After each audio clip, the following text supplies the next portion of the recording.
Donc je vous propose de regarder cette petite vidéo sur la fabrication du Bokashi, qui est un engrais traditionnel japonais. Et vous allez voir que c'est vraiment assez impressionnant la manière dont il est fait. Voilà, on va aller voir ensemble. Donc là, Kazu, le fils de l'agriculteur, est en train de retourner la pile pour pouvoir améliorer le processus de fermentation. Donc ça fume beaucoup et là ça fume encore pas énormément par rapport à d'habitude. Donc voilà, c'est un processus qui met en jeu beaucoup de processus naturels. Donc je vous laisse aller un petit peu plus en profondeur dans cet exercice.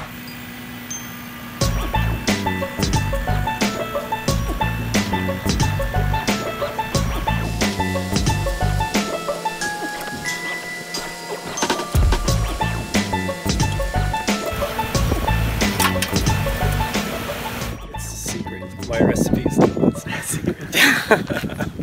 Well, this recipe for making a Bokashi fertilizer we have our chickens right over there. We just take manure right out of the chicken house and bring it right here to our house. And also we're getting free tofu solids from a local tofu maker. They just use the soy milk to make tofu, so we get all the solids for free. And then we also use rice bran from polishing rice, and we can get some right here from our own, that we produce right here from our own rice, and we also can buy it locally from local farmers. And we mix that together with some bacteria from the forest right there behind you. We just use a small amount of leaf litter that we mix together with rice bran to multiply the bacteria, and then we use it as kind of yeast that we put into the compost. And in weather like this, in the springtime, it took 1 day for the temperature to rise up to about 50 degrees Celsius. Why do we do this?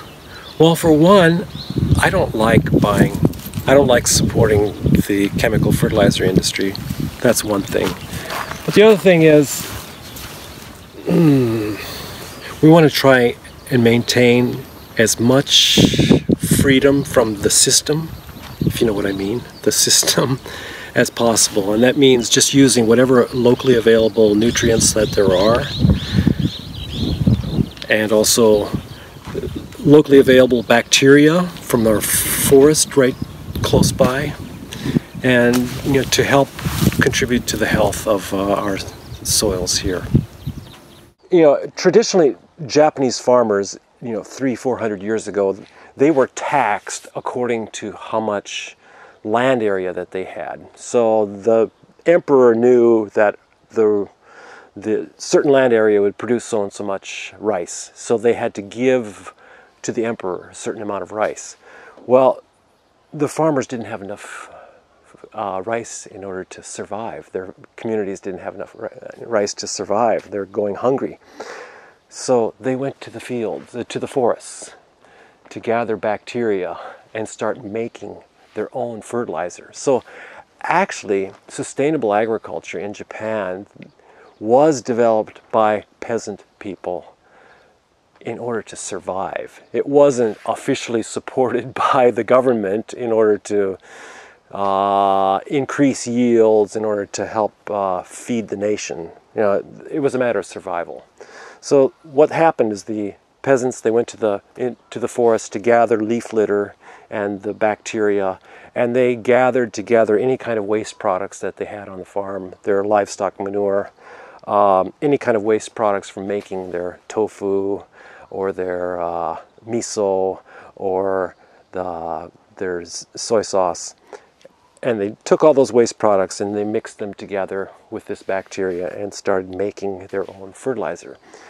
So the movement of bacteria from the forest to the fields was a way in which to bring the bacteria that once existed in the fields, but have now become domesticated.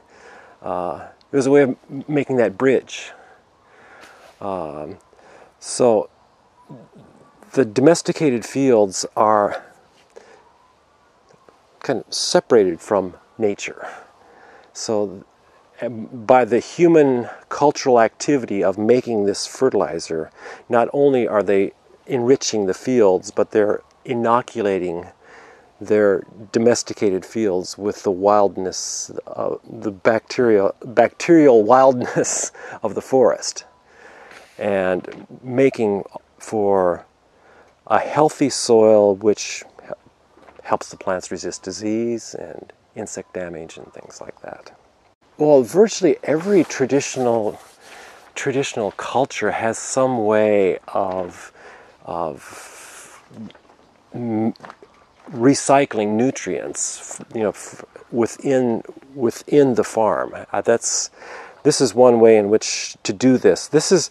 I think of making this Bokashi fertilizer as kind of pre-digesting. To take like this kind of raw tofu solids and putting it out into the field, this fertilizer wouldn't be readily available to the plants. The bacteria would have to spend a long time trying to break this down. So using the bacteria from the forest, it just speeds up this process of breaking this down. So in 3 weeks' time, we can take our chicken manure and this okara and which is soybean solids and rice bran. It'll break it down in 3 weeks' time period to make it readily available for the bacteria in the soil to consume, and it'll start making that fertility available for the plants. That's, I think, a really important thing, especially in temperate climates.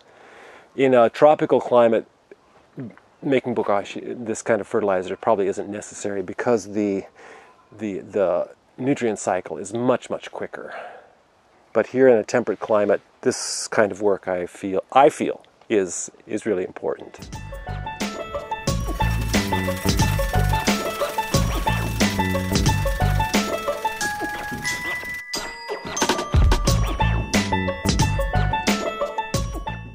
Okay? Yes. Mimizu.